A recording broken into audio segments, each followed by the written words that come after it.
BNP জামাত জোট সরকার ক্ষমতা ছাড়ার পর লগি বৈঠার ভয়াবহ আন্দোলনে নেতৃত্ব দিয়ে আওয়ামী লীগ সহ 14 দলীয় জোট নবম জাতীয় সংসদ সরকার গঠন করে। ক্ষমতায় আসার পর থেকেই জামাত নিধনে নামে আওয়ামী লীগের নেতৃত্বাধীন ওই সরকার। আদালতকে ব্যবহার করে 2013 সালে দলটির নিবন্ধন বাতিল করে তারা। প্রায় এক যুগ পর নিবন্ধন ফিরে পেল জামাত। এবার রাজনৈতিক দল হিসেবে নিবন্ধন ও দলীয় প্রতীক দাঁড়িপাল্লা ফেরত দেওয়ার সিদ্ধান্ত নিয়েছে নির্বাচন কমিশন। নির্বাচন কমিশন নীতিগতভাবে সিদ্ধান্ত নিয়েছে যে জামাতে ইসলামের দাঁড়িপাল্লা যে দলীয় প্রতীকটি ছিল সেই প্রতীকটা ফেরত দেওয়া হবে, তারা ফেরত পাবেন। অর্থাৎ তারা তাদের দলীয় নিবন্ধন এবং দলীয় প্রতীক দুটি ফেরত পাবেন। এদিকে নিবন্ধন ও প্রতীক ফিরে পাওয়ার সম্ভাবনায় জামাত নেতাকর্মীদের মধ্যে প্রাণ চাঞ্চল্য ফিরে এসেছে। সামাজিক যোগাযোগ মাধ্যমে দাঁড়িপাল্লার নির্বাচনী প্রচারণার গান শেয়ার দিচ্ছেন অনেকেই।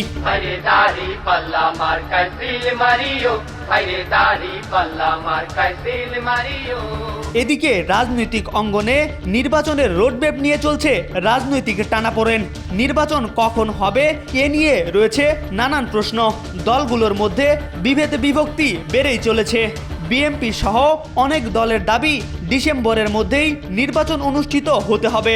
অন্যদিকে এনসিপি সহ কয়েকটি দলের দাবি আগে সংস্কার পরে নির্বাচন। শীঘ্রই নির্বাচনের রোডম্যাপ ঘোষণার দাবিতে বিএনপি বেশ সরব। অন্যদিকে খানিকটা নীরব জামাত ইসলামী। দ্রুত নির্বাচনের দাবিতে তেমন সোচ্চার না হলেও আসন্ন জাতীয় সংসদে নির্বাচনে জামাত ইসলামী 300টি আসনের মধ্যে 289টি আসনে দলের প্রাথমিক প্রার্থী মনোনয়ন দিয়ে তাদের নাম ঘোষণা করেছে। জামাত নিবন্ধন ফিরে পেলেও যমুনার সামনে বিক্ষুব্ধ জনতার দাবির প্রেক্ষিতে আওয়ামী লীগের কার্যক্রম নিষিদ্ধ করে অন্তর্বর্তী সরকার। আগামী নির্বাচনে দল হিসেবে আওয়ামী লীগ অংশগ্রহণ করতে পারবে কিনা তা নিয়ে রয়েছে নানা প্রশ্ন। সুতরাং ধারণা করা হচ্ছে আগামী নির্বাচনে পাল্টে যাচ্ছে রাজনীতির যাবতীয় সমীকরণ। এম আর আকাশ, আজকাল।